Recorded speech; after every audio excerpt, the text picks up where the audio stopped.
It costs that much 'cause it takes me fucking hours. Fucking hours. It costs that much 'cause I don't have superpowers. Superpowers. So you need to pay for my skills 'cause exposure doesn't pay the bills. It costs that much 'cause it takes me fucking hours. You need to pay for my skills 'cause exposure doesn't pay the bills. It costs that much 'cause it takes me fucking hours.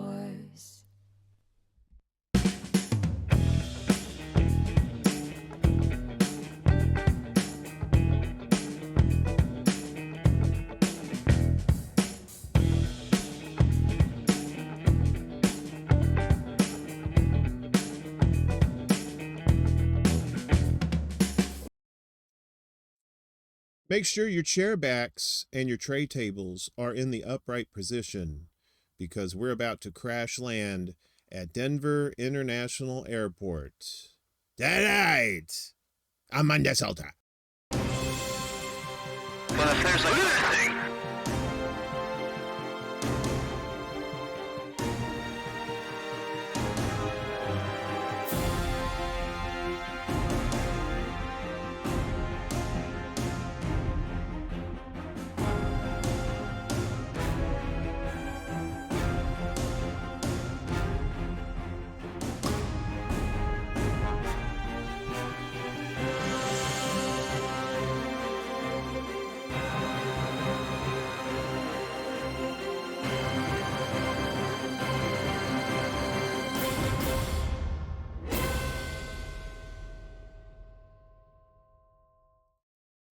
Good evening, everybody. Hope you're having a wonderful rest of your weekend. A little Sunday night capper for you here. I'm your Uncle Warren. You may know me, or you may not. If you do know me and I owe you money, well, just see me later. So hopefully you're having a great evening. I am. I played some video games today. Did a little gaming stream earlier this afternoon with No Man's Sky. Fun stuff. I really enjoyed it. So, and I'm going to enjoy this topic tonight too. I wasn't really sure what I was going to do tonight. Didn't really think about it till this morning. So you know what? Not a lot of people do the Denver airport. I know a lot of it's been debunked and all this stuff, but it's still a crazy story. So, you know, hopefully you'll enjoy it. First, oh, thanks, man. I wish there was actual dope in that intro so I could smoke it. But there's not, so, but we can dream. Miguel, good to see you. Pacheco, always a pleasure. We got Miss Brandy's in here, and Anthony, one of our producers, is so kind to grace us with his presence. Good to see you. Hope you're safe on the road, brother. And of course, Beast, got Beast Bones, Les Bones in there. You may notice at the top, there's the pinned comment, but we also have a poll going on. I had a show Friday night at midnight, and it seemed to go over pretty well. We did the Mothman and Indrid Cold, talking about the Men in Black and all the craziness going around Point Pleasant, West Virginia back in the 60s. And so but we're back here tonight on our regular schedule, Sundays at 6 p.m. So, you know, I'm just curious. I know I put up a poll on the community tab, but I'm just anybody that's watching tonight, if you want to just let me know which night is more preferable for you. I wish to accommodate your whims and your needs and your desires in what limited capacity I'm able to do that. So anyway, so take the poll if you will. We'll end the poll probably towards the end of the show, and we'll see what the survey says. But it's good to see everybody out here tonight. The topic at hand is the Denver International Airport. So the little background on what that is about here. So Denver International Airport was constructed at a cost of $4.8 billion. It opened on February 28, 1995. 16 months behind schedule. However, there are several reasons for this. Before construction could begin on the 1.5 million square foot terminal and its attached concourses, a series of tunnels had to be constructed on the site. Keep that in mind. These tunnels would house the most technologically advanced rail and baggage handling system ever created. Upon completion of the tunnels, construction began on the top side of what would become the DIA. It was Defense Intelligence Agency. Is that a coincidence? Yeah, probably so. Hey, James Magruder over on the Rockfin. Good to see you. Benjamin H.R. Jr., Grandmaster, Brotherhood of the Bell. Okay. Hey, Jimmy. Good to see you as well. New World Airport Commission. Exactly. The airport that people say was built by the New World Order. So upon its completion, DIA was the largest landmass airport in America with a total of 33,457 acres. The complex also contains the longest runway in America at 16,000 feet long, allowing for large aircraft such as the 777 and the upcoming Boeing Dreamliner 787 to be able to land, I would imagine. So this airport replaced Stapleton International Airport, where a lot of people were saying, hey, wait a minute. What? We have a perfectly good airport. Why do we need to build this monstrosity over here? So that's part of the legend and lore and the underlying conspiracy theories surrounding the Denver International Airport.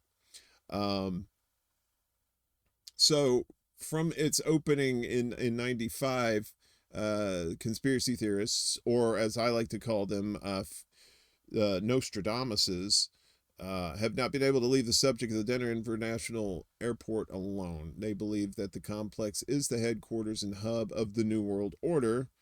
According to most theorists, the New World Order is a group of influential individuals and country leaders throughout the world whose goal is to take over the world. I find it funny that this is from strangehistory.com, that they felt the need to explain what the New World Order is. I'm like, dude, if people are watching Strange History, if they're coming to your site for Strange History, chances are they probably know what the New World Order is, if they're into that kind of shit. So, but I digress. Maybe there's a handful of people out there who are like, I don't know what the fuck the New World Order is. Wasn't that a band? Hey Rick, what's going on, brother? Good to see you. According to most theorists, the New World Order, so they control the banks, militaries, and governments of the world with the goal of reducing the world population to 2 billion people in order to maintain better control of the world. And so this has just kind of some facts about what's surrounding, or what goes into the conspiracy theories about the Denver airport here. So, yes, Mod Squad is all here. So the conspiracy theory is that the tunnels underneath the IA are used to house the headquarters of the New World Order. Now, they have dug miles and miles of tunnels underneath the Denver airport. It's kind of crazy how, and they even have like their own like freeways for traffic and stuff. They have traffic cops, the whole 9 yards. These tunnels will be used in the future to house political prisoners. It has also been theorized that these tunnels are being used by the United States government to perform electromagnetic experiments, with one such experiment citing that in a single day, the windshields of 14 aircraft cracked or broke. So Strange History decided to be a reporter and go and look into this, and they said they find no basis for any of these claims.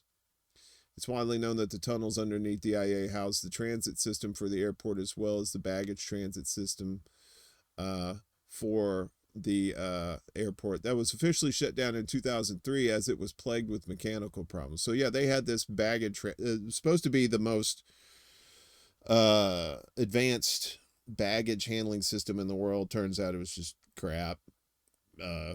Well, go figure, right? They're going to find the Middle Earth people down there if they already have. Well, I mean, there's also reports of like aliens down there, kind of like the Dulce, what was it, the Dulce base?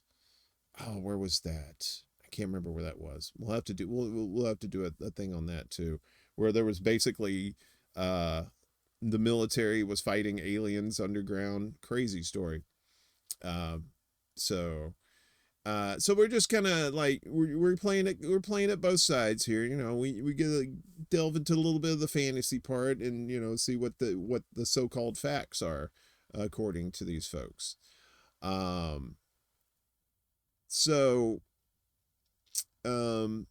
The larger question is that if the United States government or the New World Order are operating at the Denver International Airport, why would they do so? According to these theories, this is a top secret organization. Why would a top secret organization put their headquarters underneath the footprints of over 40 million people a year? And why would the United States government do top secret experiments at that location when NORAD is located only 75 miles away within the safety of a granite mountain? That's a good question. Well, there's also theories that NORAD and the base are connected by tunnels. In fact, it has been said by those pondering the subject of tunnels underneath the United States that there's like a whole transit system for the upper echelon, like in government and in, you know, in business and finance, that if they need to get across the country quickly, they can get on these hypersonic trains. So we can't have nice trains on top of the ground because, you know, they have chemicals and they spill and run people out of their houses and make them sick. No, we got to have them underground so the elites can have all the fun. But it asks this question, and I think it's a fairly easy one to answer. So it says, why would the United States do experiments there when NORAD is only 75 miles away? Who's to say they're not doing them in both places, right? It really depends on the experiments that they're doing. So, and to have 40 million people a year overhead is kind of like a nice duck blind, you know. No one would expect it. In fact, as we're going to get into this in a little bit, the people who run the airport they pride themselves on these conspiracy theories. So they're doing the reverse psychology. They're putting all the craziest stuff out there for you to make you think, oh well, they're saying this. Obviously, this has got to be just some BS. That they're just, you know, they're having these conspiracy theories. They can't be true because the airport is just making fun of them. Out in the open, and we'll have some examples of that here in a moment. Theorists have long. I don't really like saying conspiracy theorists. I'm just going to say theorists because saying conspiracy theorists is just it's played out. People aren't like they were back in the day when they didn't have access to the knowledge that we do now. So, you know, a lot of times people were grasping at straws in the past, but a lot of them were pretty dead on too. Some pretty smart folks. Yeah, exactly. Underground military installations. Who knows what they're doing down there? Mal said it. What's up? The hair on my toes identifies me as a resident of Hollow Earth. You should probably shave your toes. Oh, before we get into it, I forgot to do this last time. So, I spent a lot of time on this, so I figured we should probably do this. If you're watching this in the future, or you're not a subscriber to the channel, you know, you don't want to be taken away by the UFO here. So please like, share, and subscribe to the channel. Every little bit helps. All the links are in the description down below. There's that cow. I knew that cow would make it home safe. Anyway. Whole lot of production for all that. So anyway, back to this. So there is a long question why the city of Denver believed that they needed a new airport, citing that that DIA has fewer gates and less runways than Stapleton International Airport. All right. So this is what we were talking about earlier. Why did they need a brand new airport when they had a perfectly good one? In a full analysis of all facts involved, strangehistory.org has determined that Stapleton International Airport was antiquated, having been built in 1920. Okay. Through the years, Stapleton has been added to and enlarged to the point that there was nowhere else to go. With a desire for increased nonstop service to overseas destinations, the runways at Stapleton would not be long enough for the heavier, longer planes. Okay, that kind of makes sense. Also, in recent years too, Colorado has exploded with the marijuana industry as well. So of course, now that there are more states doing it now, but before, Colorado was one of the first. And so with that, you're going to have marijuana tourism. So you're probably going to have a lot more people flying into Colorado, particularly Denver, to enjoy the new Amsterdam, as it were. So I mean, that kind of makes sense. I could see that, but still, all the tunnels underneath. I mean, to have an airport that big, okay, I can understand that with the runways, but still, I don't know. Those tunnels, what's down there? They only show you what they want to show you, obviously. They're not going to show you like the goods that are really down there. UFOs really just full of people's lost keys and lighters. Was this Dick Cheney's undisclosed location at? I think they took him to Cheyenne. I think they took him to the what was it? The Cheyenne Mountain what's it called? The Cheyenne Mountain Complex. Yes, I think that's where he went. So okay, so that I'll give him that. With larger airport, need larger landing strips and stuff like that. Another thought conspiracy theorists have long contended is that the runways at DIA are laid out in the shape of a Nazi swastika. Ooh. Let's see. Let's see. I'm going to try something here. Don't look behind the curtain. Nobody knows.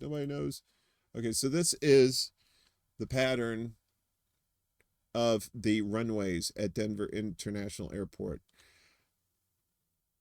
I'm sorry. That looks like a swastika. Okay. It's okay. You could probably say, well, it's got these other lines in there and stuff too, man. It's just not really. But the first thing you see when you see this is a fucking swastika. Okay. So, all right. So I don't know how they're gonna explain this. Ooh, that got really big. That's not what she said. Okay. All right, so let's see what they have to say about the swastikas. So they've long contended that the runways of the DIA are laid out in the shape of a Nazi swastika. Okay, so Strange History somewhat agrees with this, but let's take a closer look at that. Airplanes are notoriously racist. That's funny. Okay, so the area where the airport is located is prone to winds that are known to change direction and speed rapidly. Yes, Denver is the mile-high city. So when you're that high up in the air, those of you who live in mountainous areas, winds can be kind of crazy. One possibility is that the different runways laid out in that pattern would allow for flight controllers to adjust to the changing wind so that the aircraft that are taking off and landing will not have to deal with the changing wind, hence keeping the fifth busiest airport traffic moving smoothly. Another possibility is that the runways were laid out in a shape on purpose. If that's the case, they said they'll argue that the symbol that is seen from the overview is not a Nazi swastika, but a symbol that has been around since 4000 BC. Okay, now they're talking about the peace symbol. Okay, so I doubt anything that's related to capitalism, like an airport like this, is gonna have anything to do with a peace symbol. So I'm gonna have to say survey says on that one. So it's a symbol that's been around since 4000 BC. The symbol itself is used in Buddhism and Hinduism. It is the Chinese symbol for Buddhism, and it has been found on mosaics. Yeah, just don't. But still, don't make any swastikas. Okay, it's just the people's not going to see a peace symbol. It's famous for being a Nazi symbol. Okay, so don't even try and go there. Strangehistory.com. What else we got here? So now let's take a look at the murals. So before we do this, I have a video here. We'll just let it play while we're talking here. So these are some of the, okay, go away, letters. So these are some of the murals that were there or are still there. And if you notice these things, you see like a whole bunch of happy kids, and there's like all kinds of joy, and it looks like diversity of different cultures, and you got whales in the background. All right, so that's all looks well and good, right? So but then you'll get to some of these others here, and there should be coming up here shortly. I do have one. Let's see, maybe I could. So this is, that's just the American map. So I don't think this one is, they're going to be showing the ones that. So there, okay, here's an example. So you have all this going on. But here you have a kid laying in a casket. What the fuck is this? All right. I really want to know what this has. And the eyes are closed, mouth is open. This chick looks dead. Okay. So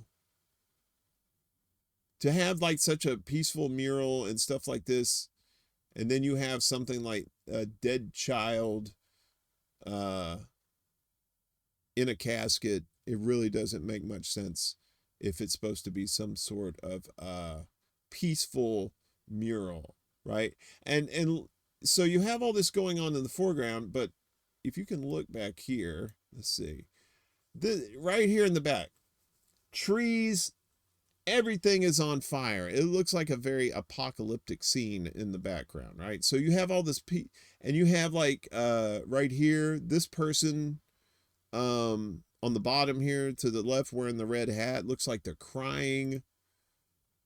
And it's just and you have like the turtle here that's wrapped up in a net. You have another person in a casket right here. This is just some bizarre shit that they have at the airport there. It's like, why would you have these kinds of scenes at an airport? You know, and then they have these. They have the gargoyles. There's gargoyles around there. And it's just so weird and creepy. Why it's anyway. Exactly, Miguel. Astonished faced indeed. Boy.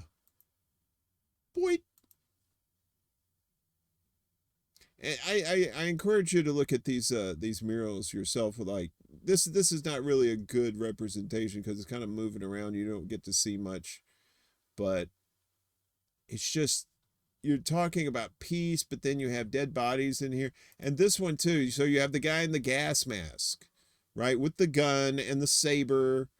And you have down below here, this family, like, and you have the whole line of people. Yeah, that is fucking nuts. It really is. So this was from JGK Kicks video. Thank you for that, JG Kicks. So we can go into the murals here a little more in depth. Let's see. No, go away. Why are you doing that? Okay, so talking about these murals, let me put this up here. Okay, So this is from Undercover Colorado. They're talking about background information at Denver International Airport. Before we get into the murals themselves, they'll give us a little more information. But we went over the information, like when it was open.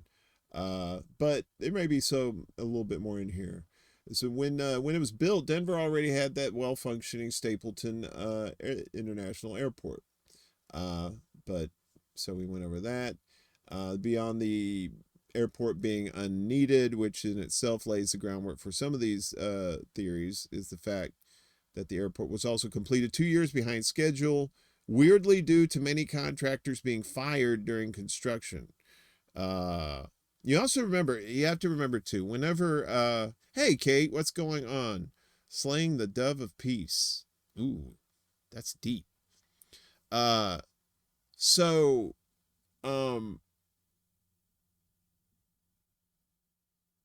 so whenever you have like some sort of military, like top secret installation that needs to be built, think way back. Think back to the Manhattan Project. How did they keep the Manhattan Project a secret when like a bunch of people knew about it? Right? They say, well, you can't keep a secret. Somebody's going to leak it. Somebody's leak it. Nobody leaked the Manhattan Project. They kept that shit under wraps because they compartmentalized. A lot of the scientists didn't know what the other scientists were doing. Sometime soon, we're going to have an episode talking about Area 51 and Bob Lazar, and he says the same thing. He said a lot of these, he worked there in Rachel, Nevada at Area 51, but he said it was compartmentalized too. They only worked on certain specific projects, whereas as part of the whole, but they didn't know what everybody else was doing. You want to throw soup at the mural? Ah, well played, sir. Well played. So who's to say that if there's any sort of military function to the Denver International Airport, they wouldn't compartmentalize that as well. So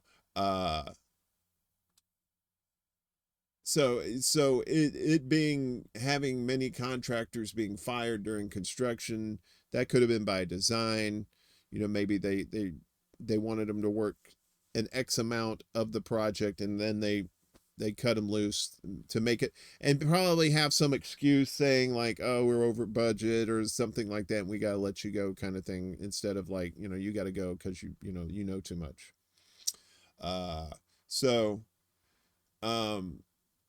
Theorists surmise that switching contractors so many times made sure that nobody truly understood the true scope of the project. Exactly. Compartmentalizing. The project was initially supposed to cost only around 1.5 billion, but ended up costing 5.6 billion. Right? It leaves room for outrageous speculation. Outrageous speculation. What'd you do with $4.1 billion? The only one that knows, the only entity that I know that knows how to make that much money disappear quickly without any questions raised by Congress, that's the military. That's what the military does. Famously, on September 10th, 2001, Defense Secretary Donald Rumsfeld gave a press conference saying that $2 trillion could not be accounted for at the Pentagon. So, and then we all know what happened the next day. People forgot about that $2 trillion pretty quick. So, anyway, and we'll get into that when we do. We're definitely going to do a 9/11 episode. Maybe I may have to bring in the posse for that one, and have a round table on the 9/11. I'd love to get Jason Burmis, but I don't know. He's kind of a big shot, and I don't, I'm just itty bitty. So let's get back into these murals. So who's the artist? Tanguma. So he makes this one. Let me see if I can bring this down a little bit. Whoa. Okay, I guess that's about the extent. So you have this mural here. It looks like a dead leopard, not a deaf leopard, as in the rock band who I gotta tell you this joke. What has 9 arms and sucks? Def Leppard, because the drummer lost his arm. Anyway, sorry, that's an old joke. So you have like a dove in the background here, and you got a penguin here giving some side eye. There's that turtle again, and the coffins. Uh, so in the first section of this mural by Tanguma, it shows brightly colored, horrific scene of trees burning in the background, animals in glass cages, girls lying in coffins, and young people fleeing the scene while crying. Some seriously dark and scary stuff, to be sure. In the second section of the mural, though, we see a diverse number of children and animals coming together around a futuristic plant. Look at that plant. That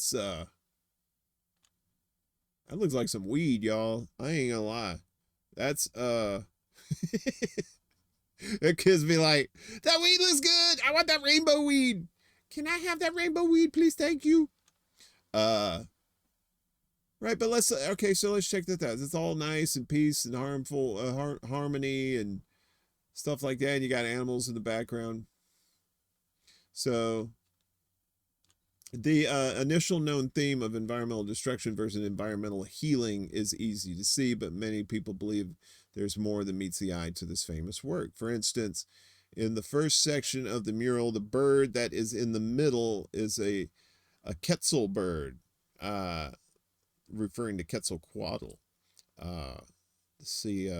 Central American leader of the Aztecs, Mayans. I'm not quite sure. I'm not a history math surgeon, so I'm trying to work that out. Which can sometimes be used in an allegory for extinction. All right, one of the main conspiracies surrounding the airport is that a mass extinction event will happen soon, and DIA was built as a type of sanctuary for those selected to emerge in the New World unscathed. Similarly, on the other side of the mural, the plant that all the children are gathering around can be seen as a symbol for the New World government that everyone will have to follow once that extinction event is over. So, is Aztec... Okay, thanks, Rick. See, that my old man always says, surround yourself with smart people, son, because you ain't exactly the sharpest knife in the drawer. So he was a loving man, but he was very blunt, a little too blunt at times. So how long have these murals been in Denver Airport? Did these replace labor union themed murals? I think these were the original murals. Now, I can't say for sure if they're still there or not, or whether they've been replaced. But when it opened in '95, these murals were in place.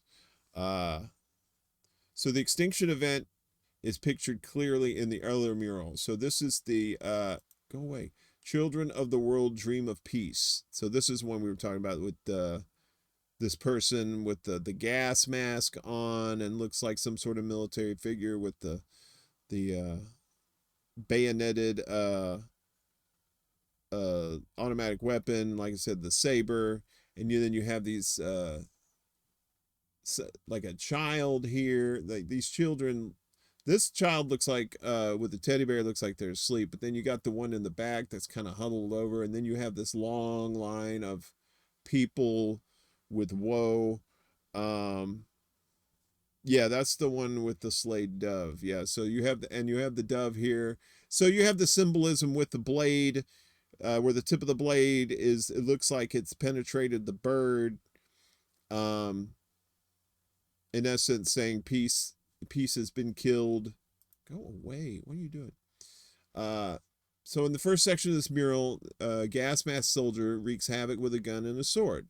There's also a caravan of refugees trudging onward away from him, a hiding child with a teddy bear, a dead child in someone's arms, and ruins everywhere. In the second section of the mural, there is a celebration of many young people with the same soldier dead below them. Doves rest on his body as his sword is being disassembled by a kid with a hammer. So, okay. So this is apparently what they're talking about here, right? There's your dead soldier. Although it does look like he's sleeping. He could be asleep. The doves are sitting on him, and they're you can see right there in the middle there, the kids are messing with the sword.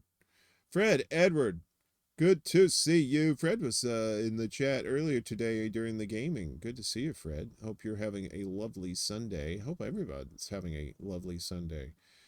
It says, Children of the World Dream of Peace has been moved to storage for airport renovations. Yeah, I think I have something on here about some of the renovations that they're doing, and they're just basically going all out on this conspiracy theory. They know about people talking about all the crazy stuff there, and they seem to be having fun with it. And that may be like a psychological thing to make you feel like, hey, look, we know these theories are crazy, so we're gonna have some fun with it. Here, go pet the gargoyle.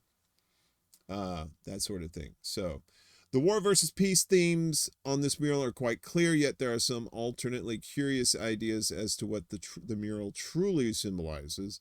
Themes of genocide, death, and destruction are clearly recalled by the imagery here, which easily goes along with the idea from the other mural of an extinction event that is about to happen. So they're saying that these murals are kind of like one is one scenario, one is another. Like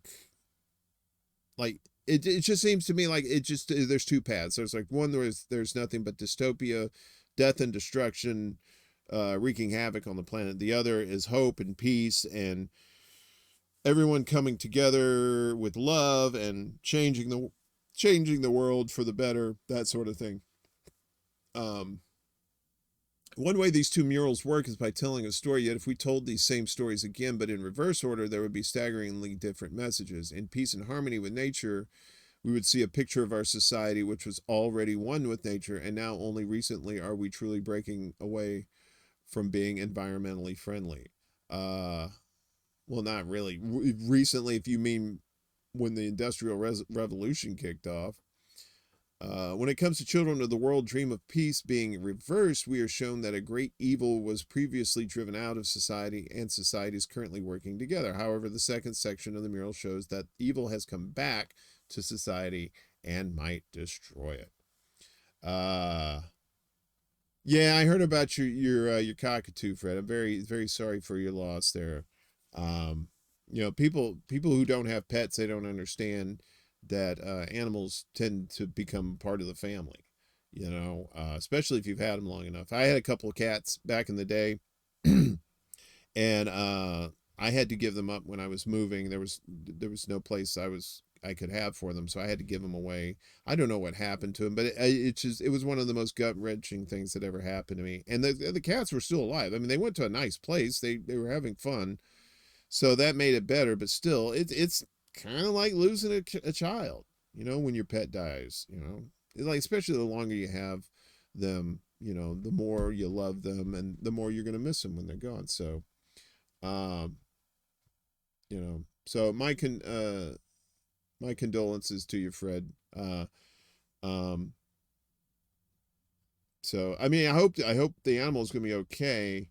But if not, I don't know, like they say, well, the animal's probably in a better place. We say that about people too. And the way this world is going, yeah, you hate to see people die or anything like that, but you kind of, what do they say in the Bible? The living shall envy the dead in the end times. So, yeah, Miguel, I don't have pets anymore either. Unless you count these rats around here, who seem to, hang out at times. So, but they're not very friendly. So I don't think they're really, think they're pets. So anyway, back to this.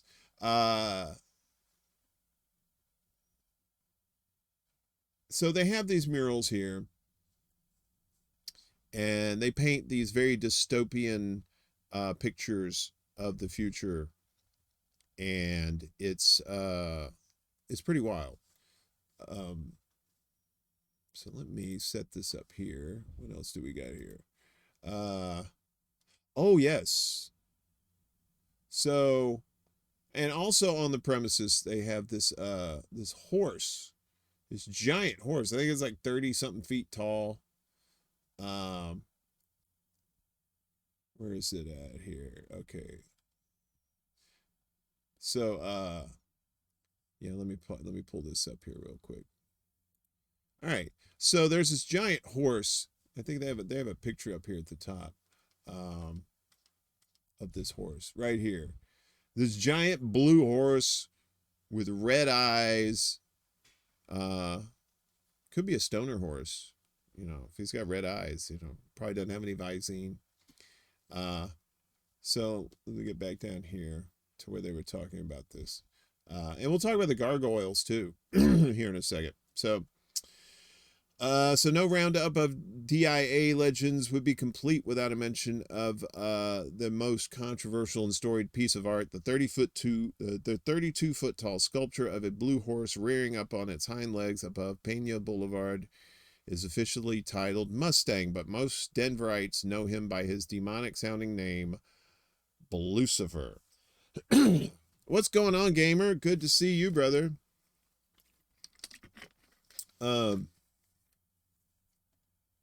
So you got the satanic horse out front to and you have to pass by it when you're going into the airport. You're like, hey, there's Satan's horse. That's nice. Or it could be a very cold horse, because it's blue skin. So with his red glowing eyes and a mane that looks like the Medusa snakes and any horse's hair than we've seen, Lucifer is already a frightening sight, but his history adds an extra layer of intrigue. I found this to be particularly interesting. So the artist was Luis Jimenez. The title it's called Mustang. It was commissioned in the mid-90s and inspired by the bright colors and themes of famed Mexican muralists like Diego Rivera and Jose Clemente Orozco. Jimenez grew up working in his father's sign-making shop and went on to receive acclaim during his 30 years as an artist, primarily known for his large fiberglass sculpture. So it's a big, giant, 32-foot-tall fiberglass horsey. Yeah, straight up Lucifer. That's what it's called. That's what the locals call it. Unfortunately, Mustang was to be his last project. After working on the piece for nearly a decade, Jimenez was killed in an accident in his New Mexico studio in June of 2006 when a piece of the sculpture fell and severed an artery in his leg. The piece was eventually completed by his children and unveiled in 2008. So when the art, hey Nikki, what's going on? Good to see you, lady. This just adds to the mix, right? Whether you believe all this stuff about the Denver airport or not, a lot of this stuff is just too weird on its own. Even if there's a logical explanation for these things, it's just really just like a very WTF moment. Yeah, gamer, the Denver airport, Denver International Airport, built in 19, I think they started work in 93. I think they finally opened it in 95. So I found that to be interesting that the guy who made this devil horse was killed by the devil horse, or at least a piece of the devil horse. Between his tragic backstory and menacing visage, Lucifer has been a target for mythmakers since he was erected, with many insisting that he's cursed. Well, you start off killing the artist that made you, I would say some sort of curse is going to be involved. Some even claim that his glowing red eyes indicate that he represents one of the steeds that will be ridden by the 4 horsemen of the apocalypse. Although Jimenez himself said they were simply meant to honor the wild spirit of the West. Yes, the wild spirit of the West, with everybody with yellow eyes who didn't have jaundice were considered wild and free and not suffering some sort of malady or maybe possessed by the devil. Exactly. So, there's just one thing after another when it comes to this airport. So I mentioned before the grinning gargoyles, right? So you're gonna freak out people around this place. It's like, go for broke, right? Go the whole 9 yards. Get yourself some gargoyles.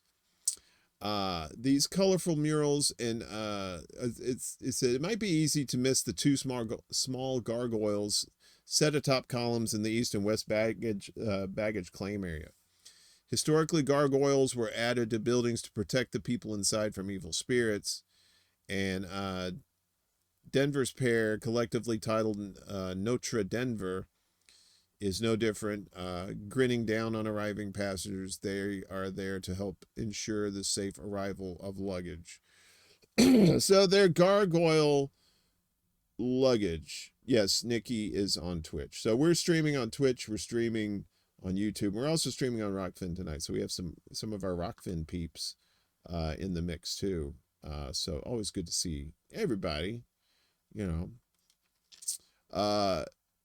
So although gargoyles have been part of religious architecture for centuries, well, they have, but that's not a glowing endorsement saying what we know about churches and religion itself. So I don't know where they're going with that, but some visitors view the pair as harbingers of evil rather than noble protectors. That's what I look at. It's like, you got some gargoyles around there, and that shit ain't already 100 and something years old. You're gonna have some problems. So what else do I have here for you regarding the airport? Okay, it's this. Oh yeah, so if you're late coming in, don't worry. We have a poll going on. We're trying to figure out when we can show when you want this show to air, either on Friday nights at midnight or Sunday evenings at 6 p.m. or both? Question mark means I don't know. Let's see. Okay, so I mentioned this earlier about the tunnels down below, right?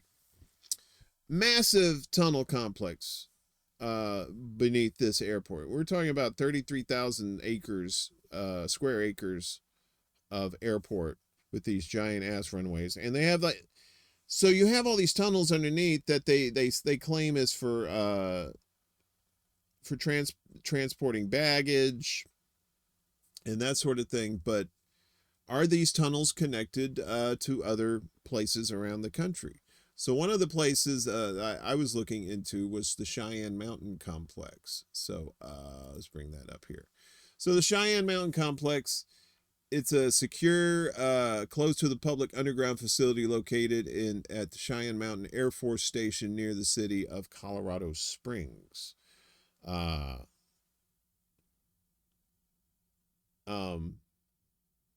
Nikki says, this time is better for me, but it's okay. Your stream should be when you want. Nikki, you're just too sweet. I know, but I want to accommodate the peoples too, This is not my show. This is our show. So, and I want our show to grow together with all of us. So, but I want to make sure everybody's comfortable. And I could do either or. I mean, I kind of like doing the Friday midnight one. That was pretty cool. And I like the vibe of Sundays. It always seems like Sundays are great for like paranormal shows like this,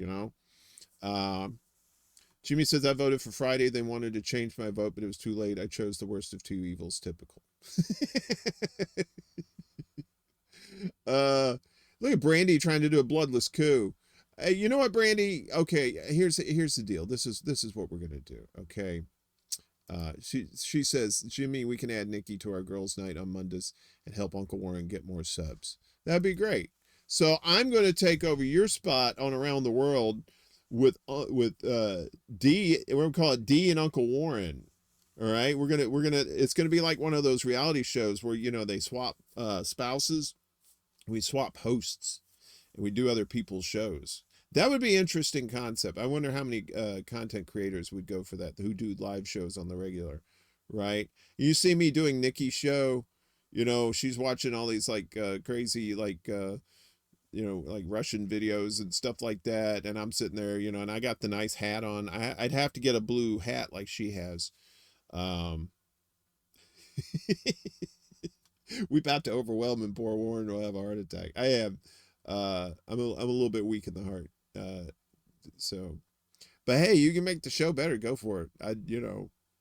That's all I care about is a good show. So anyway, so you have the Cheyenne Mountain Complex, right? In the mountain there at Colorado Springs. So the facility is owned and operated by the Air Force Space Command with NORAD. So this is the NORAD facility that they were talking about earlier. Roughly 30% of the floor space and about 5% of daily operations there, according to the Department of Defense, with NORAD and U.S. Northcom there. So it wouldn't be out of the realm of possibility to have these. If they have this underground base, that they apparently it's EMP proof. It's supposedly earthquake and nuclear bomb proof. So pretty sure that's where the elites are going to go once they start World War III, which is probably going to happen any day now. Jimmy says, I'm leaving for a week mid-March. Anyone want to host my show? So I don't know. I just always found that like this story fascinating. I mean, could it be a whole bunch of bunk? Maybe. Me not know. Like I said, I'm not a scientist. I'm not a historian. I'm not an archaeologist. I'm not a paleontologist. I'm none of these things. I'm just a super fan of the crazy and the macabre and the weird and the wild. And I'm pretty sure the people who showed up tonight and the people watching this as we speak are the same way. So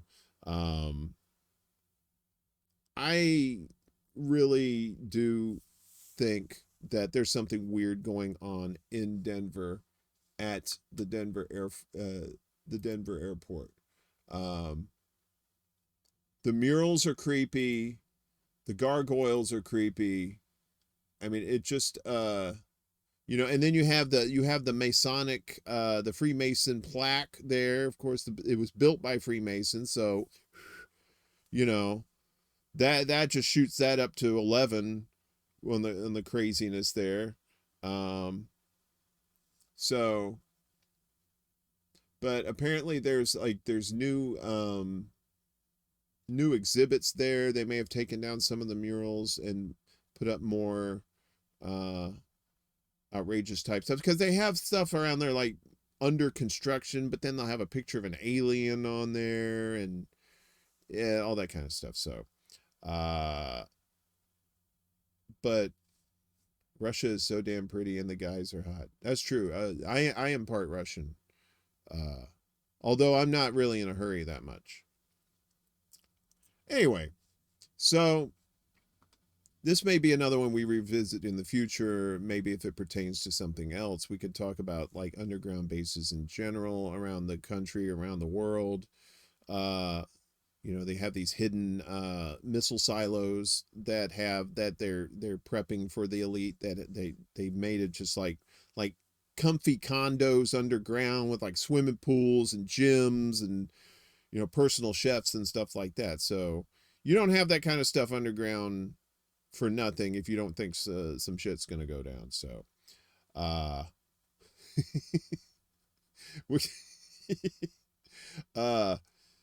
but anyway, so I think we're gonna end this here. We got Due Dissonance is coming on right now on YouTube, I believe. I think they're just on YouTube. They may be. I think they're on Facebook too. So Keaton, I don't know if Russell's back or not. I don't think he's still in India. So anyway, great show. You want to check him out? That's coming up here shortly in about a minute or so. But I want to thank everybody tonight who came out for this. Be thinking about other topics that you want me to cover that I'll go into more detail about. You can email me. I'll put it in the YouTube chat here. and just send me your, like, hey man, there's this crazy story out of Wyoming about this guy, and he mel's hole. We could do holes in the ground. They have the that super mega hole that they drilled in Russia, and apparently thought they had what's up, Yona? Apparently thought they had heard the screams of the damned from hell. They thought they had poked a hole in hell. That's a fun story.